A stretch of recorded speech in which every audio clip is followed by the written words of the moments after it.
మాట్లాడుతున్నటువంటి వ్యక్తి మన మేలు కొరకు మాట్లాడుతున్నాడా, కీడు కొరకు మాట్లాడుతున్నాడా? ఆ మాటలు మనకు మేలు కలిగిస్తాయా, కీడు కలిగిస్తాయా? వివేచించాలా.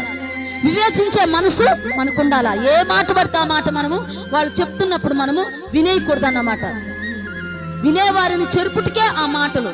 అందుకే అన్నాడు ఇక్కడ, అన్నాడు, ఎవడైనను చక్కని మాటల చేత మిమ్మను మోసపరచుకున్నట్లు ఈ సంగతిని మీకు చెప్పుచున్నాను. ప్రతి విషయంలో కూడా మీరు జ్ఞానము కలిగి ఉండాలా. ప్రతి విషయంలో కూడా మీరు వివేచన కలిగి ఉండాలా. వివేకవంతుల యుద్ధము చేయాలా. వివేకముతో ఉండాలా. ఏది పడితే మనం ఎవరు ఏది చెప్తున్నా కూడా మనం నమ్మొద్దు. ఎందుకంటే వాళ్ళు మన మేలు కోరి మనల్ని వెంటాడే వాళ్ళు కాదు. వాళ్ళు మన క్షేమం కోరి మనల్ని వెంటాడేవారు కాదు. మనల్ని చెరుపుటికే, మనల్ని పాతాళంలోనికి తొక్కటానికే, మనల్ని అధోగతి పాలు చేయటానికే